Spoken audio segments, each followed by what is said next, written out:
क्या आप देश और दुनिया की खबरों से रह जाते हैं बेखबर? तो सब्सक्राइब कर लीजिए हमारे HT न्यूज चैनल को और बेल आइकॉन को दबाना मत भूलिएगा।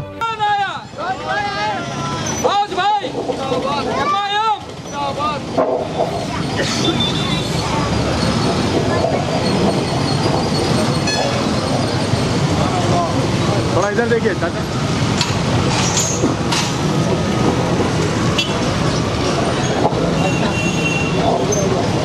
अल्हम्दुलिल्लाह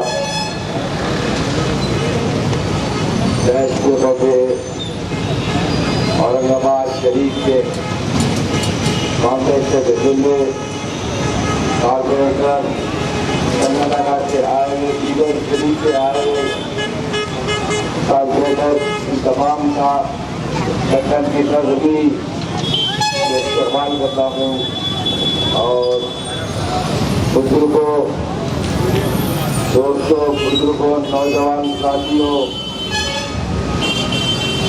माताओं बहनों मैं सबसे देख रहा हूँ कि आप बड़े दूर दूर ठहरे हैं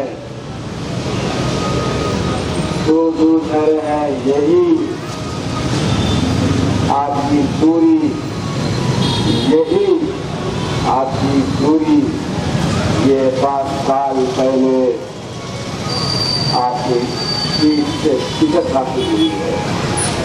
मुस्तैद हो जाओ ये मैं मरून का नारा था। मुसलमानों दलितों आदिवासियों मेरे मारवाड़ी भाई सिख भाई सब मुस्तैद हो जाओ। अगर हम इस देश को महागुरु वर्ल्ड गुरु तमाम चीज अगर बनाना हो उसके लिए नियत साफ होना चाहिए और एक दूसरे का दामन पकड़ कर साथ चलने में ही हम इस देश को वर्ल्ड का देश गुरु बना सकते हैं। दोस्तों ये अभी तरीके का इलेक्शन चल रहा है। इस इलेक्शन मैं समझता हूँ कि हैदराबाद पार्लियामेंट का इलेक्शन चल रहा है। क्यों कि देखिए क्या हो रहा है। हिंदुस्तान की सबसे दुनिया की सबसे बड़ी पार्टी जिसको भारतीय जनता पार्टी कहते हैं, देखिए कैसे कैसे बयान क्या क्या कह रहे हो। अपने ही देश की आवाम को एक तरफ कहते हैं कि सबका साथ और सबका विकास, आप देखिए दूसरे तरफ क्या मैसेज दे रहे हैं। अगर इस इलेक्शन में बात होना चाहिए थी कि रोड की बात होना चाहिए थी, डेवलपमेंट की बात होना चाहिए, स्ट्रीट लाइट की बात होना चाहिए, स्ट्रॉन्ग वाटर ड्रेन की बात होना चाहिए, साफ पानी की बात होना चाहिए थी, हेल्थ की बात होना चाहिए थी, पर हो क्या रहा है ना देखने की बात है। तेलंगाना के भारतीय जनता पार्टी के सदर क्या कहते हैं कि कहते हैं कि मैं जूती की नोक पे देखना चाह रहा हूँ। अफसोस की बात तो ये है जूती औरत पहनती है, जूता मर्द पहनता है।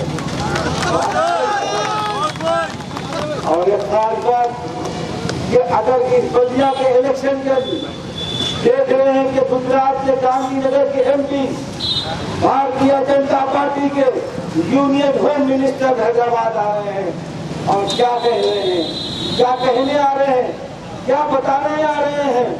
अब आप दूसरी तरफ देखिए यूपी के मुख्यमंत्री योगी आदित्यनाथ जी आ रहे हैं, क्या बताने आ रहे हैं। हमने क्या डेवलपमेंट किया है यूपी के अंदर यही बताने आ रहे हैं।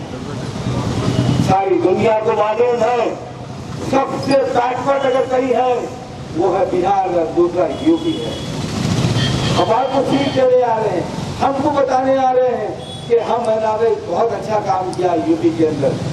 क्या तवक्को कर रहे हैं, किस तरफ जा रहे हैं हम। और तीसरा होम मिनिस्टर कहते हैं कि अगर हैदराबाद के अंदर काउंसिल के अंदर एक वेट अगर हम यहाँ पर बनाएंगे तो हैदराबाद के अंदर सर्जिकल स्ट्राइक करेंगे। जिस जमीन के ऊपर जहाँ पर ग्रेटर हैदराबाद का म्युनिसिपल इलेक्शन हो रहा है, जिसके अंदर गंगा जमुना तहजीब है, यहाँ पर हिंदू रहते हैं, यहाँ पर मुसलमान रहते हैं, या सिख रहते हैं, या मारवाड़ी रहते हैं, या अग्रवाल रहते हैं, या बंगाली रहते हैं, यहाँ पर महाराष्ट्र रहते हैं, यहाँ पर कर्नाटक वाले रहते हैं। क्या हो रहा? अगर आप सर्जिकल स्ट्राइक हैदराबाद से करोगे तो यहाँ मेरा मकान एक ही नहीं है और भी लोग का मकान है। सोचने की बात है, बात गौर से समझिए। साजिशें किस तरीके की है। चार मीनार के दामन के अंदर कल जुमा का दिन योगी आदित्यनाथ जी आ रहे हैं। आपकी अहमियत समझिए, आपकी अहमियत समझिए कि एक सबसे बड़ा बीजेपी का ताकतवर और सबसे बड़े स्टेट का चीफ मिनिस्टर अगर हैदराबाद आता है और चार मीनार और चार कमान के अंदर तकरीर कर बोलता है कि हम हिंदुस्तान हैदराबाद के अंदर अगर अपनी हुकूमत कायम करेंगे तो हम सर्जिकल स्ट्राइक करेंगे। कहाँ जा रहे हो? अगर हमको दुनिया में तरक्की करना है, वर्ल्ड गुरु अगर बनना है, तो हमको यहाँ पर अच्छी रोडें होना चाहिए, अच्छी पानी का इंतजाम चाहिए, अच्छी सड़कें चाहिए, अच्छा माहौल चाहिए। तभी तो हम यहाँ पर यहाँ का विकास कर सकते हैं, दुनिया को दावत दे सकते हैं। जो भी यहाँ का सरमाएदार, दुनिया का सरमाएदार अगर हैदराबाद के लिए आता है तो अगर टीडीपी हो या कांग्रेस हो, किसी ने क्या क्या किया है तो उसी लिए एक माहौल बना है। उसके एक अहम रोल मस्जिद इत्तेहादुल मुस्लिमीन सालाना मिल्लत ने, मरहूम सालाना मिल्लत ने, सरसौती रवैती ने, अकबरुद्दीन रवैती ने, हमारे साथ मेलों ने मिलकर इस हैदराबाद की तरक्की को इस मुकाम तक पहुँचा है। दोस्तों, समझने की जरूरत है कि इनके अदायों को समझिए। अगर इनको लोग अगर सकते हैं तो वो सिर्फ आपका वोट तो सकता है। लेकिन बुजुर्ग यहाँ पर बैठे हैं, मेरे देश के मुखर्रीब जो महाराष्ट्र औरंगाबाद से है, वो कह रहे थे कि अगर आपने इस चीज को गंवाया है तो वो अपने 2% की तरफ से गंवाया। इसके अंदर बेहतर करने की जरूरत है, बात सुनिए और समझने की जरूरत है। बुजुर्ग अगर यहाँ बैठे हैं, मैंने सालाना मिल्लत के साथ काम किया हूँ। सालाना मिल्लत का एक ही मिशन रहता था कि आप अपने वोटों के परसेंटेज को बरकरार रखिए। 90% वोटिंग आपने करते थे, आज आप 25% से आ गए हैं। आप कहाँ पर रह रहे हैं? ऐसे ही करेंगे तो सारी दुनिया, सारा हिंदुस्तान आपकी तरफ नजर उठा के देख रहा है कि आइए हमारी क़यादत करिए। अगर ऐसा होता है, अगर ऐसा होता है कि आप अपने ही घर के अंदर आप हारते हैं, अगर आप यहाँ पर अपना परसेंटेज और आप अपनी चीजें बरकरार नहीं रखते हैं, तो बहुत लोग के सारे हिंदुस्तान के माइनॉरिटीज को, दलितों को, तमाम लोगों को इसका नुकसान होगा। और वो जितनी जोर से आगे आ रहे हैं, उस तवक्को से आगे आ रहे हैं, उस उम्मीदों से आगे आ रहे हैं, सारी उम्मीदें उनकी घड़ी के घड़ी रह जाएंगी। आपको इस टाइम के ऊपर अगर फिरका परस्ती के कदमों को रोकना होगा। मैं तारीख के पीछे जाना चाह रहा हूँ। अगर सही मानों में देखा गया तो हमको तारीख के आगे चलना चाहिए। तारीख में आगे क्या करना है हमको वो बताना चाहिए। हम तारीख के पीछे आना चाह रहा हूँ, इसलिए आना चाह रहा हूँ कि हमने वो सोवियत का, सीरियत का, संवत का इन तमाम दौर देखा है। अपनी माओं ने अपने लालों को खोया है, अपनी हिंदू बहनों ने अपने भाइयों को खोया है, अपनी मुसलमान माओं ने अपनी बेटियों को, बच्चों को खोया है, अपनी जायदादों को लूटते हुए देखा है, अपनी दुकानों को लूटते हुए देखा है। क्या इन दौर को वापिस आना चाहते हो? क्या हो रहा है यूपी के अंदर, क्या हो रहा है गुजरात के अंदर? आपको इस बात का एहसास नहीं है। आपको समझने की जरूरत है। आपको अपना कीमती वोट मस्जिद इत्तेहादुल मुस्लिमीन से हक निकालना होगा। ये साबित करना होगा। अगर भारतीय जनता पार्टी को इनके, अगर आप बेहतरीन सबक अगर आपके होम मिनिस्टर अमित शाह को देना चाहते हैं, अगर आप अपने आदित्यनाथ चीफ मिनिस्टर को अगर वोट देना चाहते हैं तो आप ये सीट मजलिस इत्तेहादुल मुस्लिमीन के हक में ये भारी सीरियत से जिताइए तो ये अंदाजा हो जाएगा। ये सरजमीन दक्कन है, यहाँ पर गंगा जमुना तहजीब है, हिंदू एक आंख है तो मुसलमान एक आंख है। ये बात को आपको पैगाम पहुँचाना होगा। ये पैगाम जब ही पहुँचेगा, ये पैगाम जब ही पहुँचेगा आपकी मुत्तहद आप अपने हिंदू भाई के पास जाइए, आप अपने सिख भाई के पास जाइए, बोलिए कि जो नाइंसाफियां हुई है इन 5 सालों के अंदर जो आपके डेवलपमेंट के काम रुके हैं हम कराएंगे। आपके दरवाजे तक जाइए। मैं आज एक महिला महेश्वरी महिला आपके हैदराबाद की संस्था के पास गया था तो लोगों बोले भाई आपसे बहुत उम्मीद है। हमारे लोग ने हमको निराश किया, आपके तरफ उम्मीद की मदद से आ रहे हैं कि आप में इतनी सलाहियत है, काम करने की इतनी हिम्मत है, काम करने की सलाहियत है, आपके साहिबीन का पीछे आपको किस तरीके से आगे ले जाने की सोच है, आपके बच्चियों के अंदर किस तरीके से आप कैसे डेवलप कर रहे हैं, कैसे अपनी कौम की समाज के लिए क्या करते हैं। तो हमने कहा कि मेरी बहनों आपने भी तो दरवाजे बंद किए थे, आप दरवाजे खोल दीजिए, आप आगे बढ़ा दीजिए।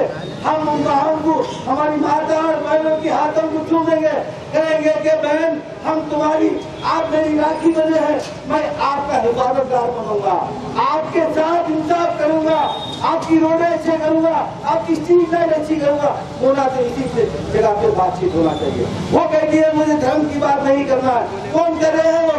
हम समझते थे कि उनको आर्य थे, बनियन सोचते थे, वो कह रहे हैं कि नहीं कि हमको डेवलपमेंट चाहिए, हमको साफ पानी चाहिए, हमको साफ रोड चाहिए, हमारे पास सैनिटेशन का वर्क अच्छा होना चाहिए।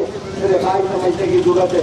इन तमाम नौजवान साथियों को कह रहा हूँ, आप घर घर जाइए, उनके पास जाकर बोलिए कि आपके पास एक ऐसा बेहतरीन काम करने वाला आदमी आया है, सब कुछ समाज को एक जगह लेके काम करने वाला आदमी आया है। बंगालियों के पास चाहिए, वो खौफ पर हाथ कर दीजिए तो 30% से छूट पे पैसे लेते थे, दादागिरी करते थे। आने वाले 4 तारीख के बाद किसी आदमी ने अगर किसी से बिल्डिंग बनने के पैसे मांगा, अगर किसी रोड के कनेक्शन के, वाटर के कनेक्शन के पैसे मांगा, खत्म खुदा की, आप देखेंगे कि क्या होने वाला है।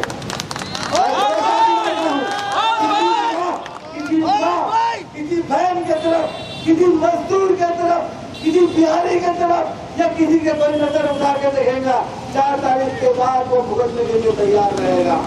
कोई हिंदू नहीं रहेगा, कोई मुसलमान नहीं रहेगा, हम इंसान रहेंगे, हम इंसानियत का काम करेंगे। हमारी तालीम, हमारा मजहब ये सिखाता है, मोहम्मद मुस्तफा सल्लल्लाहु अलैहि वसल्लम की तारीफ, उनके पैगाम ये बताते हैं कि हम लोगों के दिल में जगह बनाएंगे। मैंने 25 साल से इस जमात के साथ काम किया हूँ, लोगों में दिल, उनके दिल में घर बनाया हूँ। आप जाइए, किसी भी जगह जाइए, किसी भी मजहब वाले के पास जाइए, वो कहते हैं कि नहीं आपके काम करने में हमको कोई शुबा नहीं। जो हालात बिगड़े हैं, मैं बंगाली भाई अगर कोई सुन रहा है, कोई महाराष्ट्र भाई अगर कोई सुन रहा है, आपके साथ नाइंसाफी नहीं होने देंगे। मैं आपको जिम्मेदार स्टेज से कह रहा हूँ ये बात। मजलिस इत्तेहादुल मुस्लिमीन के स्टेज पे ठहरने से पहले 10 बार पैर कपकपाते हैं, दिल धड़कता है, इसलिए कि सारा शुद्धिकरण करके आना पड़ता है। यहाँ पर आना है तो सारा पाक साफ कर होके आना पड़ता है। मैं उसके हवाले से कह रहा हूँ, सदर मोहतरम ने एक जुमला बड़ा अच्छा कहा था, यकीनन जिद्दी हूँ, जिसके पीछे पड़ जाता हूँ, जिस काम के पीछे पड़ जाता हूँ, उस काम को जब तक अंजाम पे नहीं लाया जब तक छोड़ता नहीं। मेरे वर्कर, इस मोहल्ले के लोग, पर्दे में बैठ के सुनने वाली माँ और मेरी बहनों, सबको मैं भरोसा दिलाना चाहता हूँ, उतनी ईमानदारी से, उतनी ही शिद्दत से काम करूंगा। मैं कोई भी पार्टी में रहा हूँगा, मगर उसके बावजूद भी मैं अपने लोगों के साथ, उनके साथ खांधे खांधा लगा के काम किया हूँ। मैं अमन का जवाब नहीं हूँ, मैं सबके साथ काम करना चाहता हूँ। मेरे पास कोई इंसाफ कलर, कोई मदद जबान जिसकी कोई मायने नहीं है। मदद होता है अपने शुद्धिकरण के लिए, अपने दिल के, अपने तमाम बुराइयों को साफ करने के लिए अल्लाह के घर में जाना पड़ता है, घर में इबादत करने के लिए। बाहर लोग जो पढ़ाते हैं, अल्लाह के रसूल के तालीमात है कि आप पड़ोसी के नाखुश है, पड़ोसी के साथ नाखुश अगर है तो आपकी जन्नत में एंट्री नहीं है। अगर शहर के सारे लोगों के गैर मुस्लिमों भाइयों के साथ अगर नाइंसाफी करोगे, कहाँ अल्लाह को बेमुकाम जाके। अल्लाह के रसूल सल्लल्लाहु अलैहि वसल्लम की तालीमों को लोगों के बीच में लेके जाइए, उसने सुलूक को बीच में लगे। असल सबसे बड़ा ईमानदार, सबसे बड़ा अल्लाह का वफादार आदमी वो है वो जो सोशल सर्विस करता है। तो वो सोशल सर्विस की मीरा बताइए आप पब्लिक के बीच में जाके, जाइए हर घर को। आपका वोट तो आएगा, और आप भी अगर मदद की बुनियाद पे वोट डालना है तो आप मत डालिए ऐसा वोट, डोनेशन की बुनियाद पे वोट डालिए। भटकाने वाले कोई आ रहे हैं तो उनमें हमारे में क्या फर्क है। बीजेपी अगर मदद की बुनियाद पे, कास्ट की बुनियाद पर, कलर की बुनियाद पर अगर वोट मांगती है तो आप बताइए हमने क्या फर्क है। आपके पास तालीमात है, आपके साथ ये पैगाम है कि लोगों के साथ उसमें सलूक करो, माँ और बहनों के, पड़ोसियों के साथ, मुल्क के साथ वफादारी करो। क्या मैसेज आ रहा है। एक जना कहता है कि रोहिंग्या यहाँ पर है, एक जना कहता है कि पाकिस्तानी यहाँ पर है। चुन के निकालोगे तो 6 साल से झक मार रहे थे क्या हम दीजिए।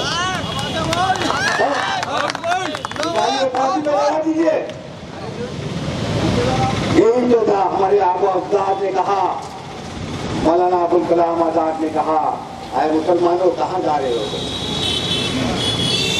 हम गांधी का हाथ पकड़कर अम्बेडकर की पॉलिसीज को, कानून का हिदायत करके हमने अपने वतन अजीज को छोड़ा नहीं।